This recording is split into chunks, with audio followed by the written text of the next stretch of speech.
episodio de Onda Ciencia, adicado a Intelixencia Artificial, abordaremos como o desenvolvemento da Intelixencia Artificial e de algunhas das súas ferramentas máis coñecidas están a impactar nas nosas vidas. Queremos coñecer cales son as vantaxes e os campos onde a IA se está a aplicar, pero tamén poñer unha ollada en aqueles aspectos máis controvertidos ou onde sería preciso unha mellor regulación. Para afondar nestas temáticas contamos con 4 expertos da Universidade da Coruña segados de distintas disciplinas científicas como a informática, o dereito ou as humanidades e as que paso xa a presentar. Por un lado temos a Verónica Bolón Canedo, profesora do Departamento de Ciencias da Computación e Tecnoloxías da Información da Facultade de Informática.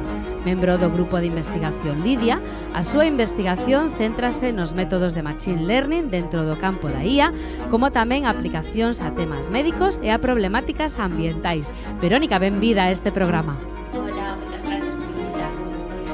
Tamén nos acompaña María Noelia Barreira Rodríguez, profesora do Departamento de Ciencias da Computación e Tecnoloxías da Información da Facultade de Informática, é dicir, son colegas de departamento, membro, neste caso, do Grupo de Visión Artificial e Recoñecemento de Patróns. As súas liñas de investigación son visión computacional e imaxe médica. Benvida, Noelia. Hola, que tal? Encantada de estar aquí. Cambiamos de facultade porque temos connosco tamén a Xulio Xosé Ferreiro Bamonde, profesor de Dereito Procesual na Facultade de Dereito da UDC, membro do Grupo de Investigación Criminoloxía, Psicoloxía Xurídica e Xustiza Penal no século XXI. As súas liñas de investigación abranguen, entre outras, a Organización Xurisdiccional Española e o uso da Intelixencia Artificial no proceso xudicial. Benvido, Xulio. Hola, que tal? Moi bons días e nada, un placer estar aquí en Cualquier FM. E finalmente acompáñanos tamén Margarita María Alonso Ramos, profesora do Departamento de Letras da Facultade de Filoloxía da UDC, membro do Grupo de Investigación Lingua e Sociedade da Información. Entre as súas liñas de investigación figuran a lexicografía e a lingüística computacional. E hoxe estou segura que aprenderemos algo máis sobre que significa, que implica a lingüística computacional. Benvida, Margarida. Muchas gracias. Seguro que sí, que suena así como muy ciencia ficción, pero es muy normal, ¿eh?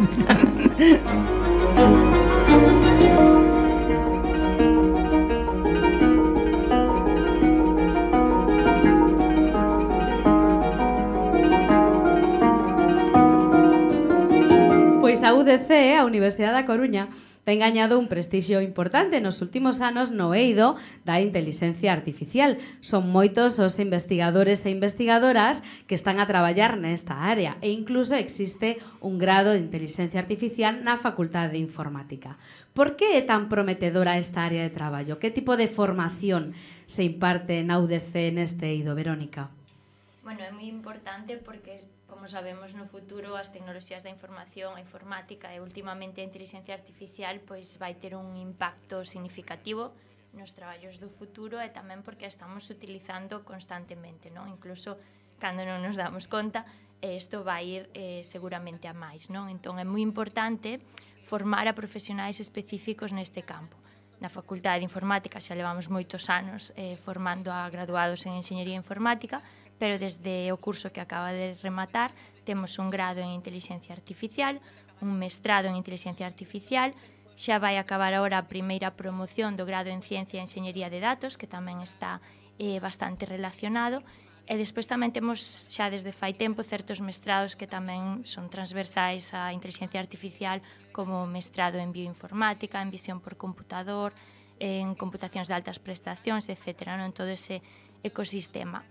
Para mí é moi importante porque o que vexo últimamente é que hai como certo intrusismo, bueno, decir entre comiñas, pero bueno, hai certas ferramentas que fan que case calquera con certas nocións informáticas poida utilizar algoritmos de IA, pero despois aparecen problemas, non? Porque non foron utilizados ben, porque non saben as bases que hai detrás, pode haber sesgos ou saídas que que non son correctas, non?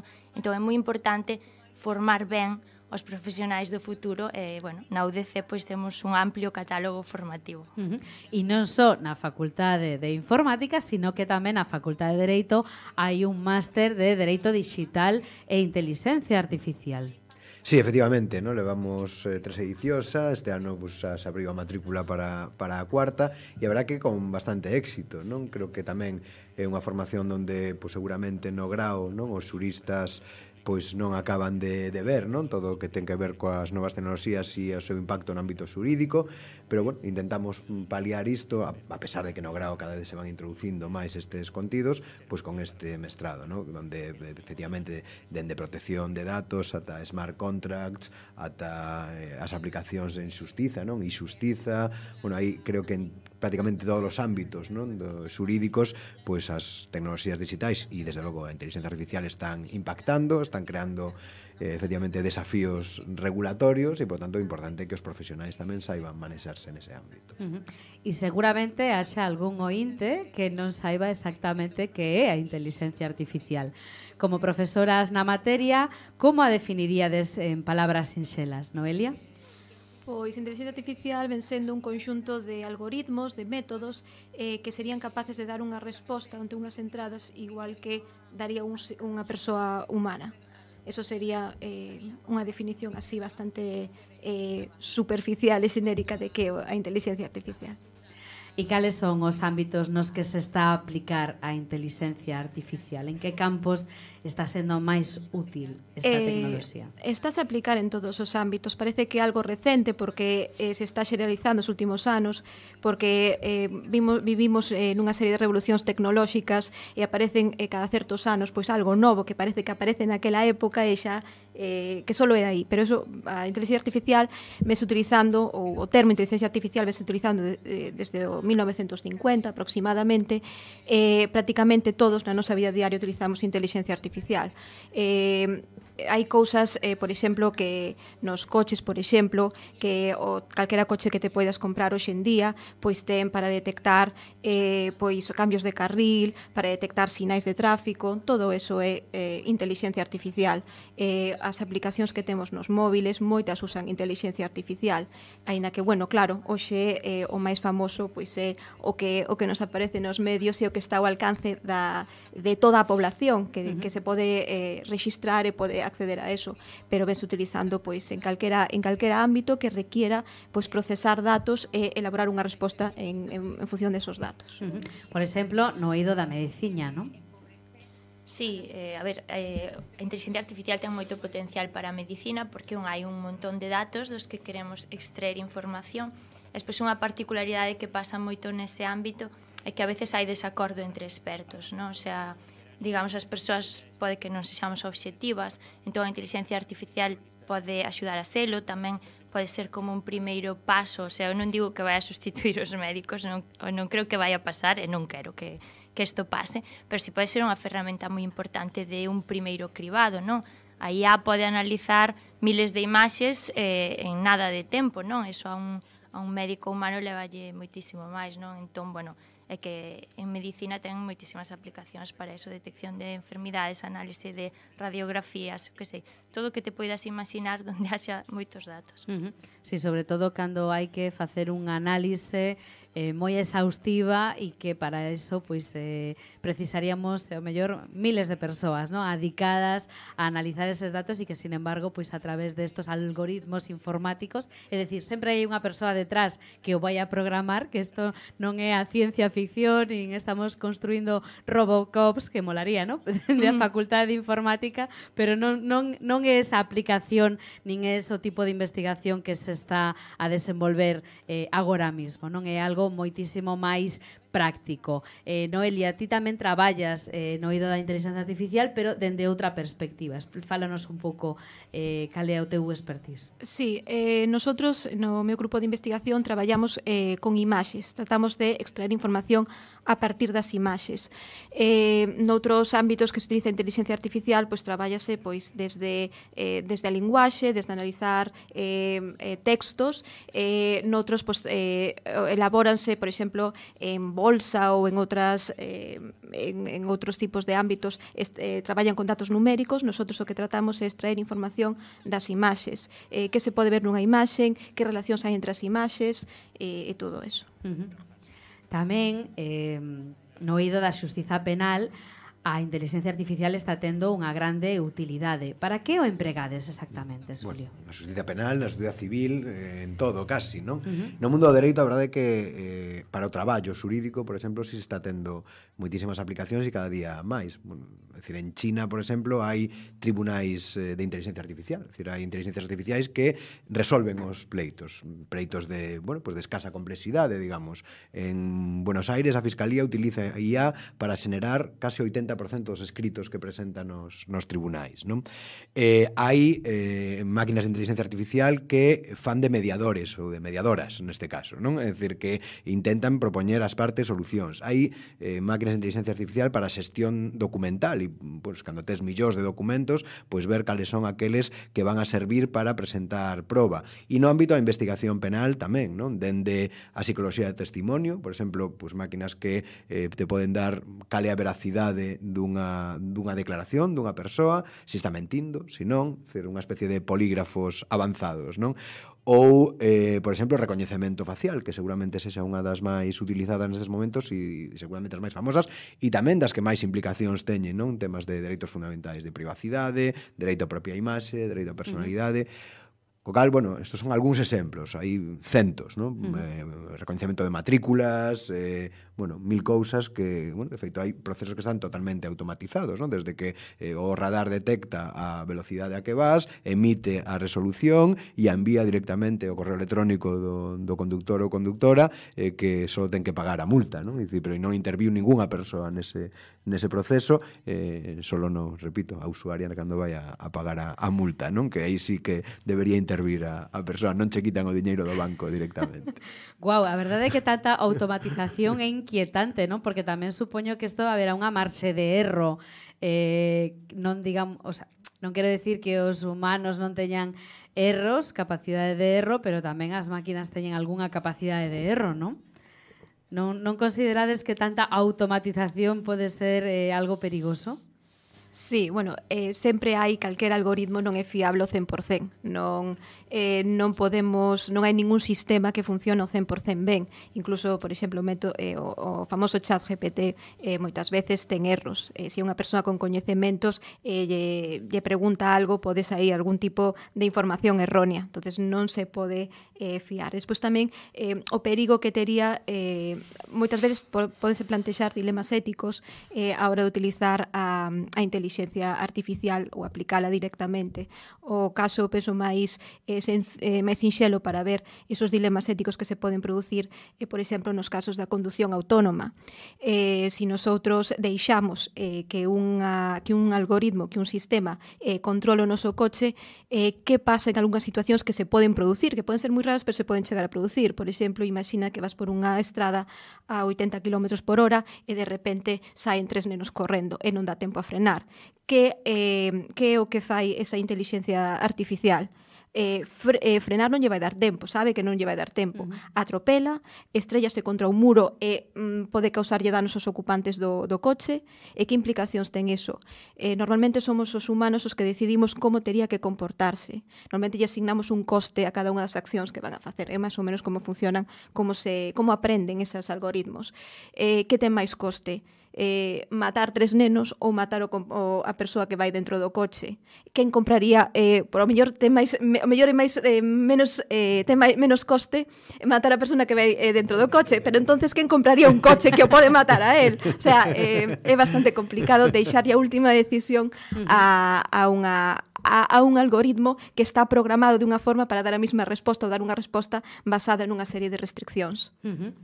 Guau, a verdade, sí. Sí, aí hai que decir un par de cousas que ahora, cando está falando, non, da proposta de reglamento de IA que está tramitando ahora mismo o Parlamento Europeo e, efectivamente, de como asegurar, non? Primeiro, a fiabilidade, pois hai ese principio de verificación, non? De que solo saian ao mercado aqueles mecanismos de inteligencia artificial que aseguren pois unha marxe de error menor ou unha un funcionamento, non, determinado. Pois esa sería pois un primeiro paso. E outra é o principio de supervisión humana, non, de como as decisións totalmente automatizadas en principio, e depende, bueno, evidentemente depende en que ámbitos, pois deberían estar restringidas ou prohibidas, e sempre, pois, polo menos ter ao final unha persoa que aprete o botón, non, final, e que convirta a decisión da máquina nunha decisión real, non, por así decir, unha decisión que incida no mundo.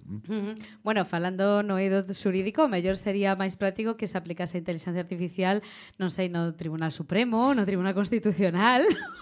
O mellor non habería tanto dilema político ou tantos intereses políticos se fosen os algoritmos os que resolvan os grandes casos. Eso todo depende dos datos, non?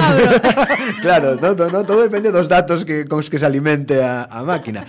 No, pero aí, e é curioso, porque eso é un dos debates xurídicos, no, da máquina que elimine a subxetividade e as emocións. Primeiro, que non sei se sería... E a ideoloxía. Primeiro, non sei se sería bo, quero dicir, non sei se sería bo prescindir das emocións, non? E da empatía, bueno, cousas que nos fan humanos e que, polo tanto, axudan a tomar decisións, non? Sobre todo en ámbitos como de xulgar. E por outro lado, a adaptación ás novas realidades, non? E ese sí que é un problema cando, pois, efectivamente, a máquina só se alimenta dos datos pasados, porque innovar é máis complicado, non? Claro. E, polo tanto, a innovación xurídica forma parte da función dos grandes tribunais e dos pequenos, non? É dicir, porque para chegar ás innovacións xurídicas aos tribunais de arriba teñen que empezar por abaixo. E, polo tanto, sí que simplemente recopilar o que se fixo no pasado e dar solucións homogéneas ao que se fixo no pasado implica non adaptarse ás novas circunstancias, ás novas realidades sociais, non? E, polo tanto, pois, eu creo que non sería desexable, non? Sustituir os magistrados do Tribunal Constitucional con todos os problemas que nos dan, verdade? Porque tamén algúns nos solucionan. E se falamos da inteligencia artificial aplicada á linguaxe, ven a nosa mente inmediatamente unha tecnoloxía super coñecida que xa fixo referencia a Noelia como o chat GTP. Margarida, por que tan exitoso? Como experta lingüista que eres, ¿por qué tan exitoso ChatGPT? Porque escribe muy bien. Escribe muy bien.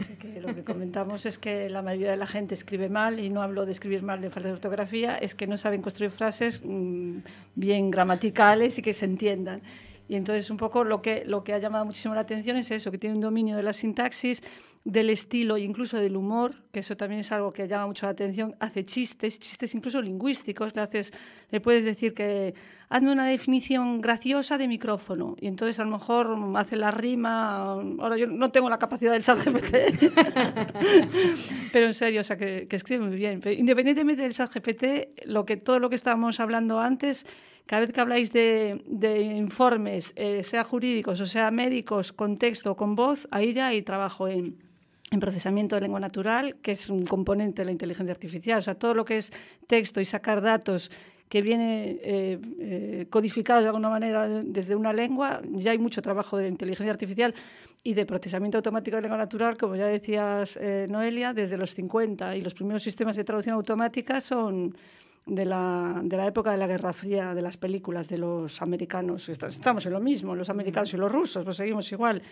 Sí, pero vamos, que la lingüística computacional ya tiene mucha historia también, no nació con el ChatGPT. Sí, a verdade é que eu que fixen a miña tese de doutoramento transcribindo moitísimas entrevistas, botei un pouco de falta unha axuda neste senso, non? Sí. Cal é a aplicación práctica dende un punto lingüístico que ten non só ChatGPT, sino este tipo de tecnoloxías? Falábamos tamén del deep learning.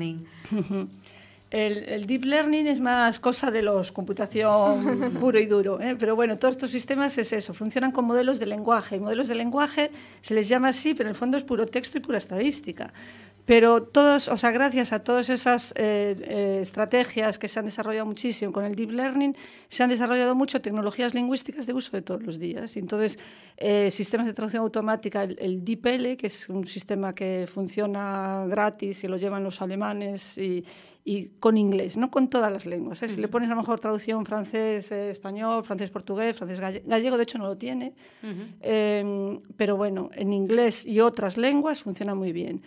Y es esto, o sea, que cada vez hay más sistemas de ayuda a la escritura, porque de verdad que empieza a ser un problema. Ya te digo, no me pongo en plan profesora de cole con el boli rojo.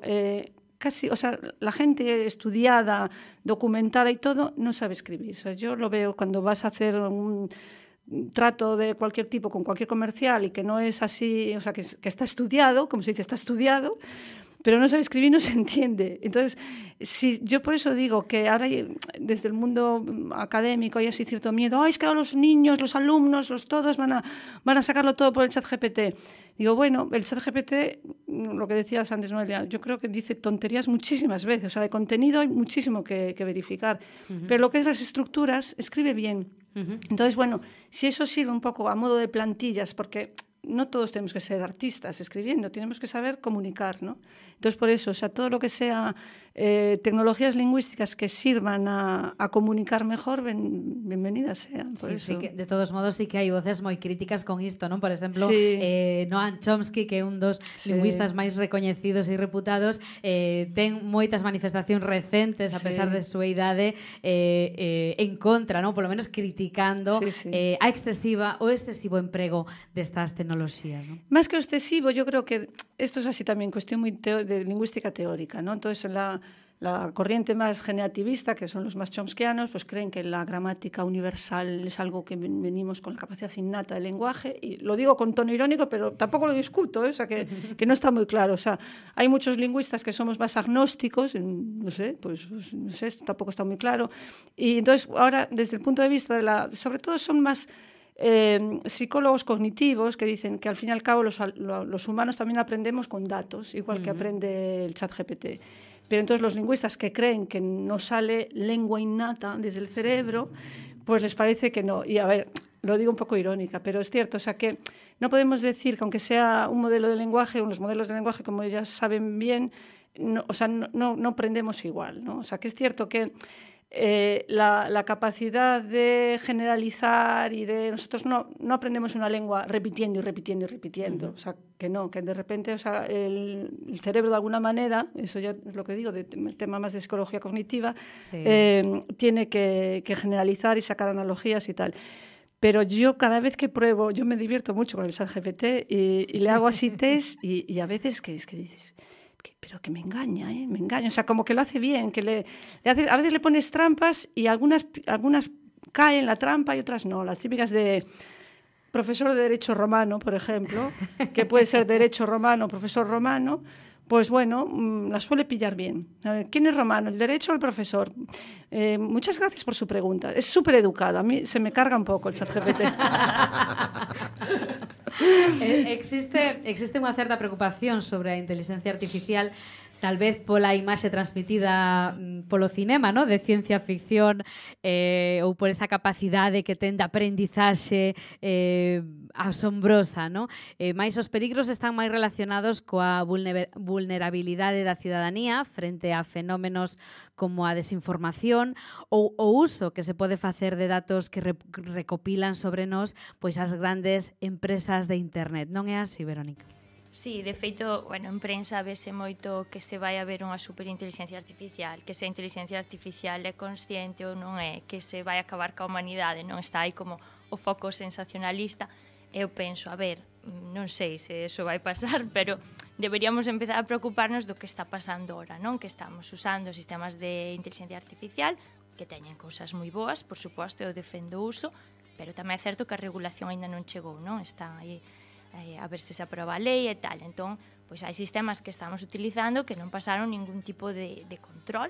Eso é impensable en outros ámbitos. Eu non podo ter un electrodoméstico na casa que non pasase un control, pero sí que pode usar, non? Entón, a veces, bueno, teño visto casos xente que lle pide a ChatGPT dietas para adelgazar. Eso é un perigo, non? Porque obviamente ChatGPT repite como un loro un texto con sentido, pero non é nutricionista, non? E cosas así. Entón, eu creo que como sociedade nos deberíamos estar poñendo foco en cousas que xa están pasando, como a capacidade de desinformación, porque se pode crear tanto texto irreal como imaxes irreais, os sesgos todos que aparecen, porque xa o comentamos aquí hoxe, a IA aprende de datos, os datos son das persoas, as persoas normalmente temos sesgos, estamos non só transmitindo os nosos sesgos, senón perpetuándos e incluso magnificándos, non? Porque estes estes sistemas pois, poden interactuar con moita máis xente, non? O dereito da privacidade dos datos, o sea, todas esas cousas, sistemas discriminatorios, todo isto xa está pasando, non? Entón, deberíamos centrarnos máis en eso e non en a ver se vai vir unha superinteligencia artificial ou non. É unha das alertas que nos veñen facendo xa dende hai anos persoas que traballaron en desenvolvemento de IA, por exemplo, en Facebook ou en Google, non? Todos os datos que libremente e felizmente compartimos todos e todas neste tipo de para este tipo de empresas e que agora os utilizan, pois pode ser para o ben ou tamén pode ser, como xa se ten demostrado, para o mal, non? Para condicionar o noso voto, para condicionar o noso perfil, para favorecer determinados pensamentos ou ideoloxías racistas, machistas, sexistas, homófobas, non? Sí, o sea, porque a inteligencia artificial, obviamente, como aprende dos datos, pues pode aprender moi ben cal é o noso perfil e as nosas preferencias en base a eso. E claro, unha cousa é, pues, vale, Netflix utiliza os meus datos para recomendarme unha película, se o fai ben, pois mellor, non? Pero xa cando se utiliza, bueno, pues como ese documental que hai en Netflix que nos enseña como os algoritmos de Instagram ou Facebook están aí preparados para que te enganches e tal, e claro, hai persoas moi vulnerables ás que eso lle pode afectar, sobre todo se estás intentando venderlle unha publicidade que é abusiva ou eso, condicionar os votos, o sea, xa é que non estamos respetando os dereitos fundamentais das persoas. E Noelia, estos dilemas éticos tamén se plantexan nestas carreiras e na facultade de informática ou simplemente especializades os vosos alumnos e alumnas na programación excelente? Nosotros centrámonos no desenvolvemento dos algoritmos. Non nos centramos tanto na parte ética, aínda que sí, sempre damos a entender que todos os perigos que pode ter ou como se pode utilizar ou que consecuencias pode ter utilizar estos algoritmos nun entorno real con datos reais e para a xente. Pero nosotros na nosa facultade máis ben nos centramos nos aspectos teóricos de como funcionan estas ferramentas. Claro, porque igual que os médicos pues, teñen un código ético, un código deontolóxico, vendo esta capacidade de influencia e de incidencia na sociedade que ten aí, ao mellor tamén pois habería que pensar noutro tipo de códigos que podan ser aplicados, non? No grado en IA, creo que no mestrado creo que hai algunha asignatura que toca eso. Despois, eu, por exemplo, unha asignatura que dou no grado de Ciencia e Enxeñería de Datos, pois hai un tema que é máis aberto e eu optei por falar un pouco da ética en IA, non? Eso xa un pouco a veces tema persoal, pero sí que no grado e no mestrado eu creo que sí que se toca. E cal é o papel que debe xogar a ESIA en todo isto, a Axencia Española de Supervisión da Inteligencia Artificial?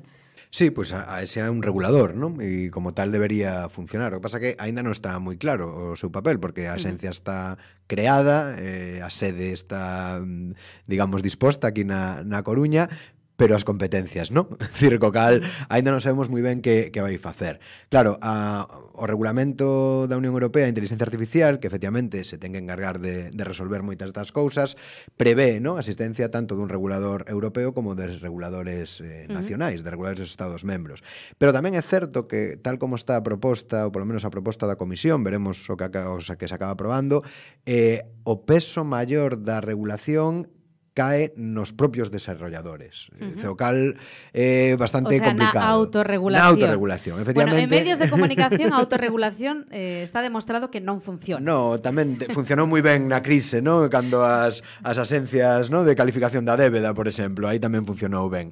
As triples As, no? E todo isto. No, pues vamos a un sistema semellante, un sistema onde son os propios desarrolladores os que van a certificar que se cumplen os parámetros que marca o regulamento digamos, de fiabilidade, de robustez, de protección de datos, etcétera, etcétera, e despois as axencias reguladoras estatais e europeas entrarán a posteriori, é dicir, unha vez que estén funcionando xa as inteligencias artificiais. Claro, efectivamente isto, pues, lo decía antes Verónica, é un problema, non? Un problema grande de que temos un ámbito que ten moita incidencia nos dereitos fundamentais, ao dixemos, non? e que ahora mesmo está absolutamente desregulado, que ninguna ISO, ¿no? Casi pasan estes sistemas, ¿no? E os temos o Spotify no móvil, o Netflix na tele, e despois eses datos, bueno, pois que é un dos grandes problemas, non? Os datos, e que seguramente a actual regulación de protección de datos non está preparada para o nivel de xestión de datos que fan as inteligencias artificiais, non? A creación de datos derivados, por exemplo, que non está clara quen é a titularidade deses datos derivados, decir, datos que ninguén meteu, pero que a inteligencia artificial descubriu, non? Pois a túa ideoloxía ou a túa raza, que non está en ningún sitio, pero se descubriu, non? E ese é un problema. Outro problema, sobre todo no mundo do dereito, é a opacidade, non? Porque, bueno, pois efectivamente estas tecnoloxías a veces non se explican a sí mismas por que chegan a determinadas decisións. E iso, pois, home, para saber se un ten cancro ou non, pois seguramente non sexa moi relevante, pois importa que funcione, non? E que acerte. Pero no mundo do dereito si é relevante, se vas a dar unha decisión de carácter ético, de carácter xusto, bueno, que resolve un conflicto, ti necesitas saber por que chegaches a esa decisión. Esta persoa va a delinquir no futuro. Bueno, pois hai unha maquinita que te dice, tiene un 75% de posibilidades de delinquir no futuro. Pero e por qué? É dicir, eu como persoa afectada por esta decisión... As resolucións deben ser motivadas. Claro, a motivación é un dereito fundamental e, claro, se un tribunal ou unha administración vai a tomar decisións como quitarte un subsidio, por exemplo, non? Que é algo que está pasando, o sea, non? Ou aplicarte un recargo nun imposto, é dicir, pois todo isto deberás poder discutilo, non? E se non hai unha explicación de por que se chegou a esa decisión, non, porque es que lo dice la máquina.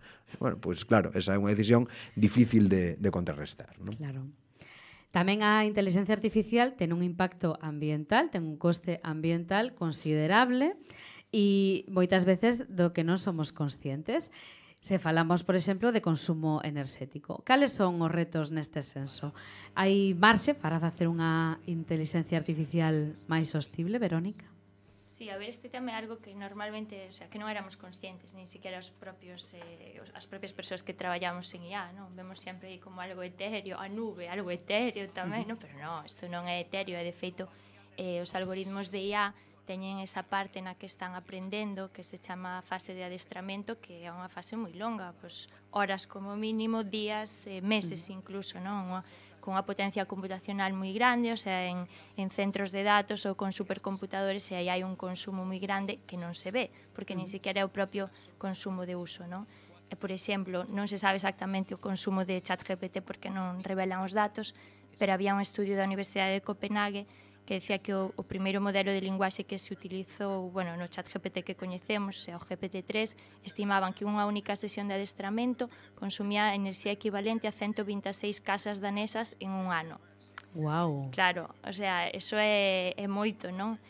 Claro que son moitos ordenadores encendidos, claro, enchufados todo o rato, claro, aí sí, a central eléctrica. E ca súa correspondente refrixeración, porque estes centros de datos necesitan moita refrixeración, non? E despois está o consumo de uso, que tamén será enorme, porque ChatGPT ten moitísimos usuarios, non? Entón, desde fai como 4 ou 5 anos, pois aparece o concepto de IA verde, que é intentar desenvolver algoritmos de IA, pero, bueno, poñendo un foco tamén en intentar facelos máis eficientes, non? Pois intentar acortar este proceso de adestramento, que a veces se sigue perpetuando, a ver se sigue mellorando, pero eu que sei, tamén depende do campo, non? Xa como dicía antes Xulio, para detectar cancro, pois vamos poñer toda a carne no asador, pero xa para recomendarme unha peli, pois se fai un pouco peor, pois que llemos facer, non? Ou as imaxes que xa era Dali, pois vale, se ten un pouco menos de resolución, a min dame igual, non? É que en ese tipo de aspectos pódese facer máis eficiente.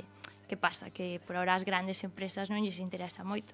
Teñen cartos, non lles importa pagar a factura, e o que lles interesa é sacar a ferramenta máis potente. E, por exemplo, Google, cando fai un mes e medio así, presentou o seu tipo ChatGPT, que se chama BAR, pois presentou varios modelos de linguaxe, e había un que era máis pequeno que os outros, era máis pequeno, consume menos enerxía, pero a súa motivación é que se poidan beber en dispositivos pequenos e non facelo máis eficiente. Ao final ten ese efecto colateral que tamén é máis respetuoso para o medio ambiente, pero actualmente non é a motivación das grandes empresas. E esta última pregunta vai un pouco dirixida aos nosos 4 expertos e expertas. Dende o punto de vista da investigación, cales serían as liñas de traballo a desenvolver no futuro a corto o medio prazo. Tampouco nos vayamos a 2200. A ver, Noelia. Bueno, eu descubrín pasaronme un artigo científico de fai pouco tempo que era que con todos estos modelos que están salindo agora os investigadores das universidades estamos acabados.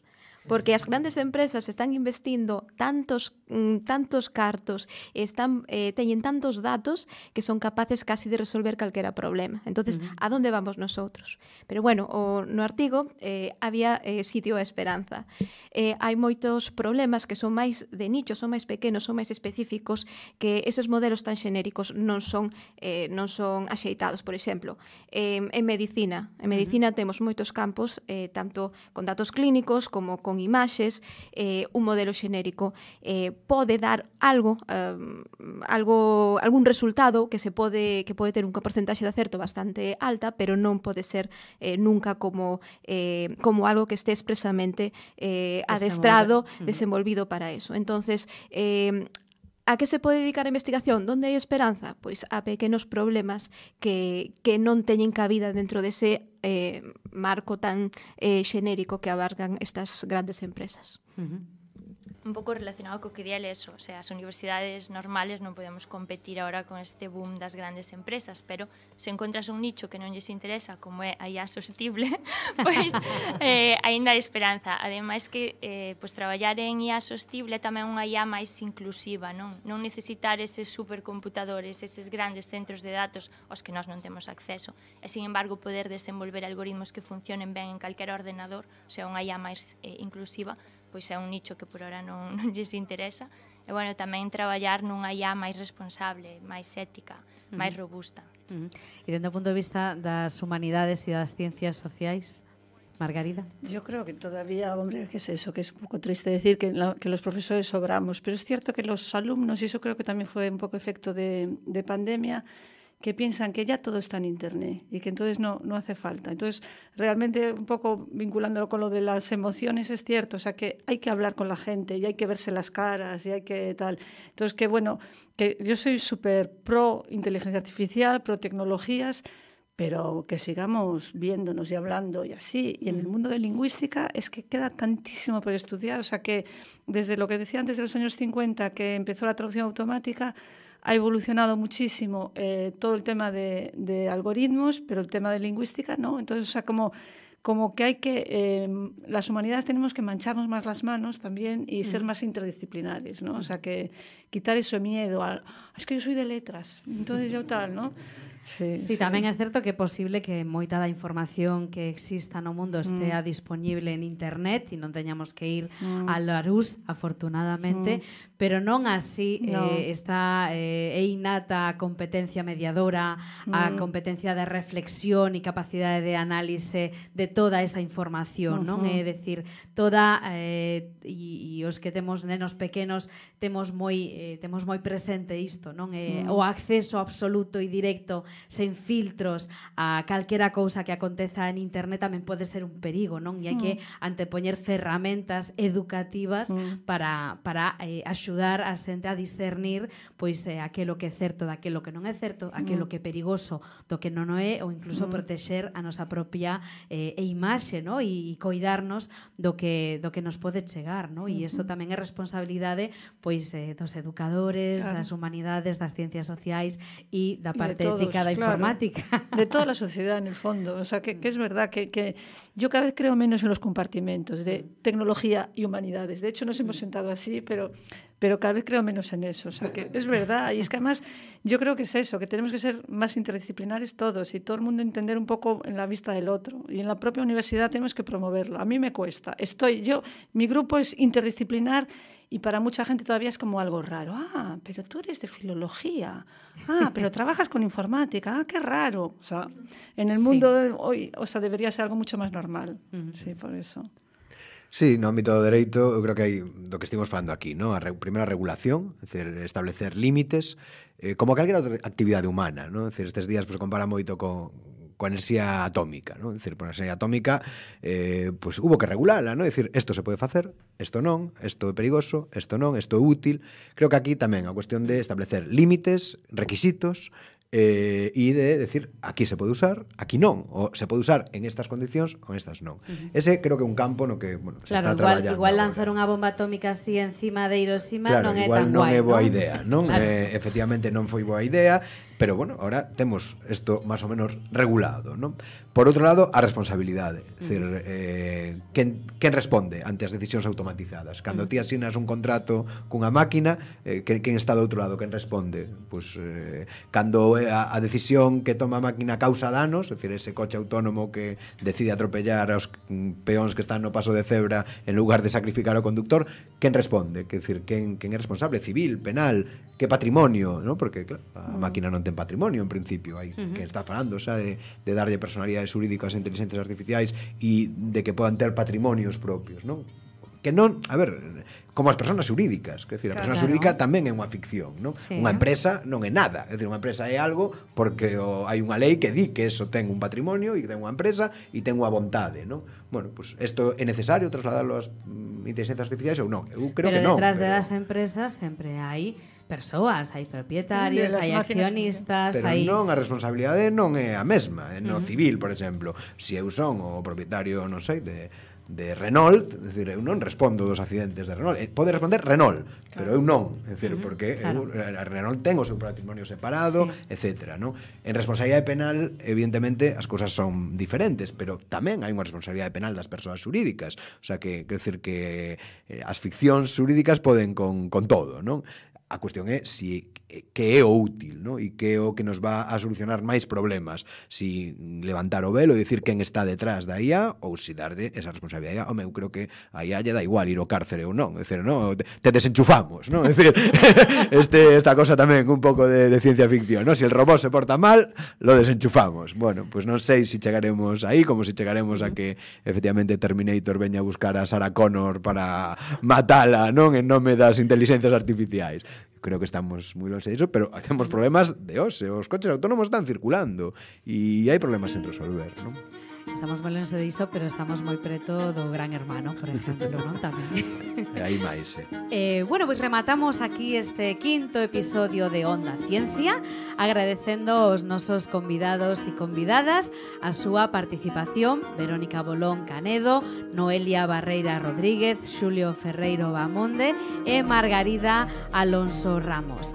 Lembrade que podedes escoitar Onda Ciencia na sintonía de Quack FM no 103.4 da FM coruñesa e dende calquera parte do mundo descargando os nosos podcasts a través da web quackfm.org e das nosas aplicacións móveis en Android e Apple. Ata sempre. Este episodio de Onda Ciencia estivo preproducido por María Cristina Naya Ribeiro, coordinadora da Unidade de Divulgación Científica e Cultural da Vicerreitoría de Igualdade, Cultura e Deporte da Universidade da Coruña, e estivo presentado por Isabel Lema, de Quack FM. Ao control técnico estivo Mariano Fernández Cabarcos. A produción é de Isabel Lema, Chus Abeledo, Miguel Anxo Facal, Chema Casanova, Mariano Fernández Cabarcos e Roberto Catoira. E a posproducción de Miguel Anxo Facal e Mariano Fernández. Onda Ciencia conta coa colaboración da Fundación Española para la Ciencia e la Tecnología, Ministerio de Ciencia e Innovación. Podes escoitar Onda Ciencia en quackfm.org/radioco na 103.4 da FM coruñesa ou na túa aplicación de podcast favorita. Se che gustou este episodio, suscríbete ao podcast, compárteo coas túas amizades e síguenos nas nosas redes sociais.